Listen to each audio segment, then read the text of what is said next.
오늘은 요한복음 4장 27에서 30절 그리스도라는 제목으로 본문 말씀에서 사마리아 여인과의 이야기가 대화가 계속되는 가운데 오늘 사마리아 여인은 예수님이 누구냐 그리스도냐 물었더니 선지자라고 했더니 내가 바로 그리스도라 그렇게 말씀하시고 그 여인의 과거의 모든 문제를 다 말씀하실 뿐만 아니라 그리스도로서의 그 여인을 긍휼히 여기시는 예수님의 그 마음을 받아서 동네에 가서 전도하는 그 얘기가 27절에서 30절 말씀에 나오고 있습니다.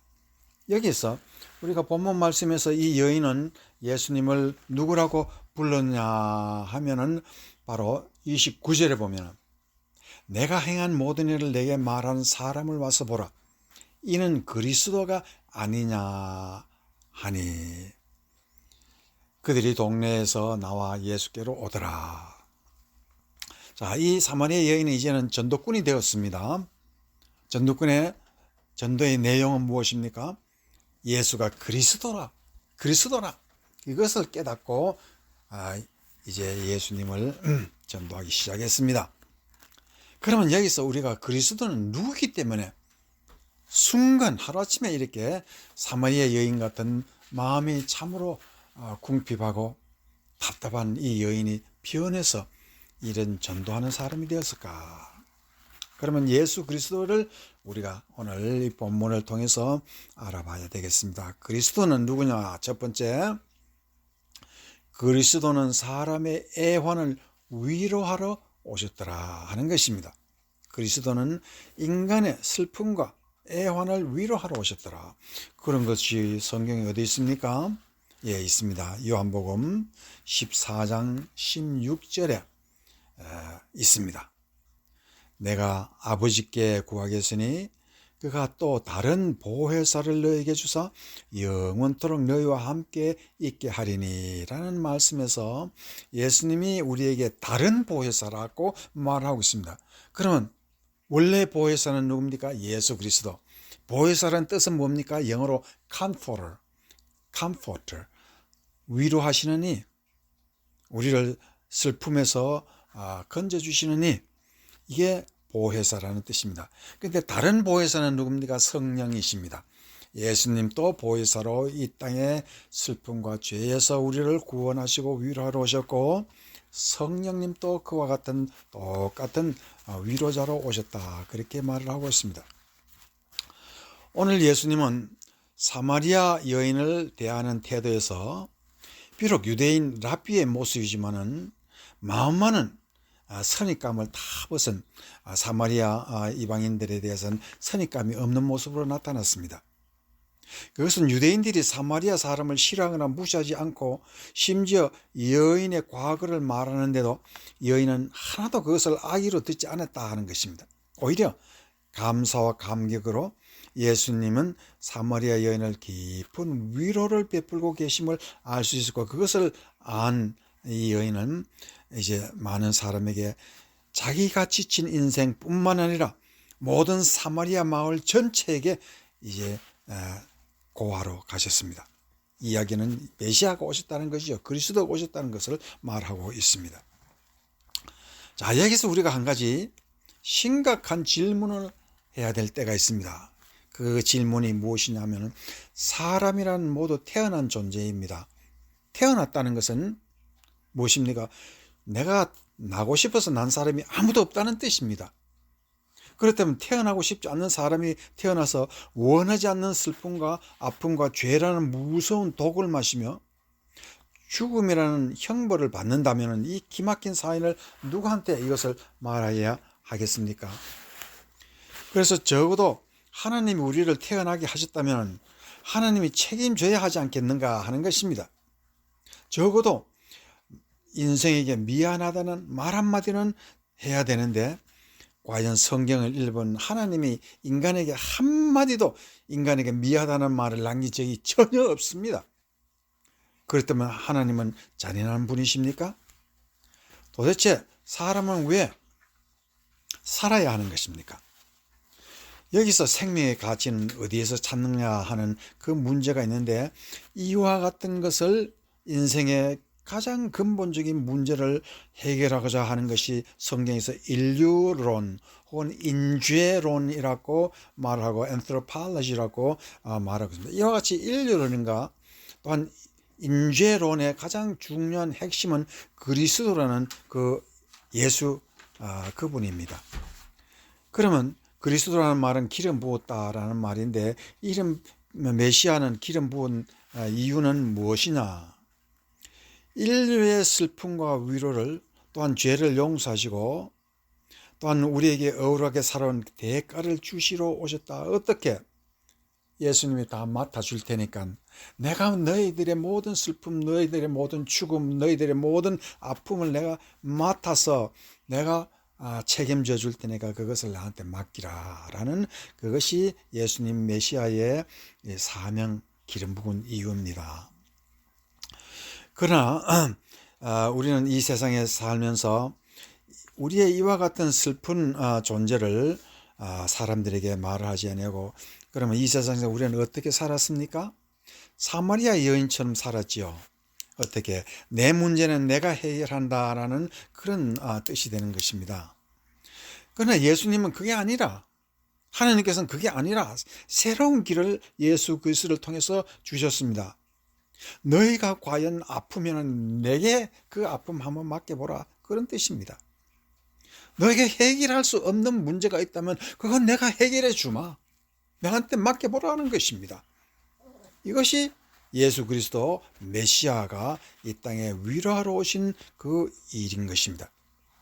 그래서 오늘은 우리가 이스라엘 백성들이 이렇게 아픈 세상을 살면서도 그들이 해결하지 못한 이 사마리아 사람들의 백성들을 우리에게 보여주시면서 인간의 문제는 어떻게 해결해야 하느냐 하는 것을 잘 가르치고 있습니다. 그래서 사도 바울은 다음과 같이 우리에게 예수님이 이 메시아가 하시는 일은 어떤 것이냐 하는 것을 잘 말하고 있는 것이 로마서 14장 17절에 나타나고 있습니다. 하나님의 나라는 먹는 것과 마시는 것이 아니요 오직 성령 안에 있는 의와 평강과 희락이라. 희락이라는 것은 기쁨을 두고 얘기합니다. 인간이 살면서 과연 희락이 있습니까? 기쁨이 있습니까? 과연 정말로 즐거워할 일이 있습니까? 우리는 다 압니다. 희락하고 기뻐하는 그 뒤에도 눈물이 스려 있는 그런 기쁨을 말하고, 우리가 춤추며 찬양하면서도 우리의 가슴 속에 한편에는 말 못할 아픔이 감춰져 있다는 것을 압니다. 우리가 술을 마시고 친구들과 참 기뻐서 희희낭당 노래하는 것 같지만은 그 술 마시는 사람 속에는 해결하지 못할 인생의 문제를 가지고 있다는 것도 우리가 압니다.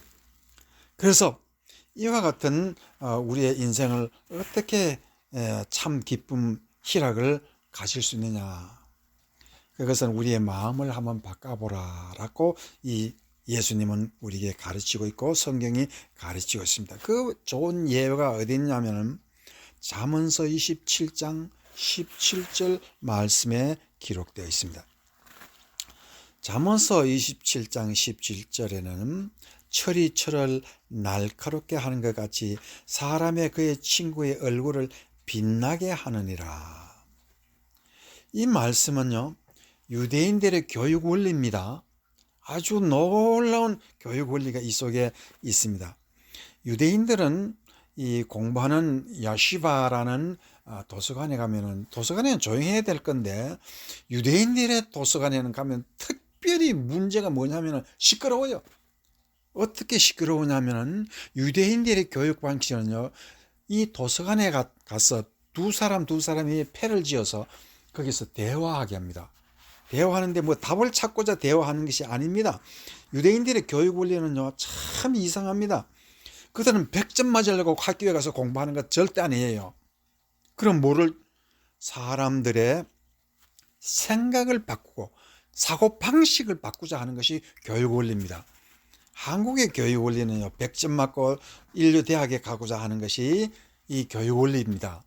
그러면 100점 못 갖고 또한 반에서 1등 못하면 그 사람 버린 사람이 되지요. 좋은 인류대학에 못 가는데 그 공부해서 뭐하냐 하는 것입니다. 그 이유는 유대인들과 이 세상 다른 사람들의 교육 방식의 근본적인 것은 친구가 친구의 얼굴을 날카롭게 하고 얼굴을 빛나게 해준다. 대화를 통해서 무엇을 생각의 방향을 바꾸자는 것입니다. 그래서 답을 얻고자 하는 사람들이 절대로 아닙니다. 유대인들은 세계 인구의 0.2%에 지나지 않습니다. 그러나 그들은 노벨상을 세계 인구 20%를 전부 다 유대인들이 다 받습니다. 뿐만 아니라 미국 인구의 2%가 유대인들입니다. 그러나 미국의 인류대학 하버드 예일의 30% 내지 40%를 차지하는 학생들이 전부 다 유대인들입니다. 그들이 왜 이렇게 성공적으로 교육에 성과를 냅니까? 이것은 그들의 사고방식을 바꾸었기 때문입니다. 친구와 친구의 얼굴을 빛나게 하고 그것을 강하게 한다. 대화로서 생각을 바꾸었기 때문이라는 그런 뜻이 되는 것입니다. 그러면은 이 유대인들의 철학과 같이 교육 철학처럼 우리가 사고방식을 바꾸는 것이 교육이고 100점 맞는 것이 교육이 아니더라 하는 것입니다. 사람의 운명이라는 것은 타고난 것이 아니라 생각을 바꾸면 운명이 바뀌고 운명이 바뀌면 인생의 가치가 바뀌고 인생의 가치가 바뀌면 태어난 가치를 깨달아 알게 되고 이것을 성령님이 하시는 일을 유대인들은 자기들끼리 교육으로 하려고 하는 것입니다. 여기에서 놀라운 예수님 그리스도의 메시아의 사명이 거기에 기록되어 있다 하는 것을 알 수가 있습니다. 그러면은 성령님은 예수님은 어떻게 우리의 마음을 바꾸십니까? 네가 인생 책임지지 말고 네가 책임질 인생을 누구에게 맡기라고? 예수님께 맡겨라. 이것이 우리의 생각을 바꾸는 것이요. 이것이 회개의 가장 기본적인 핵심이라는 것입니다.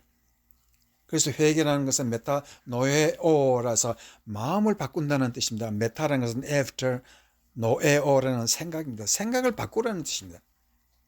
이 생각 바꾸는 것보다 이 세상에 더 위대한 성공의 비결이 없고 영원한 영생의 비결도 생각 하나 바꾸는 데 있다. 그 생각이 무엇입니까? 예수님께 맡길 줄 아는 생각으로 바꾸자.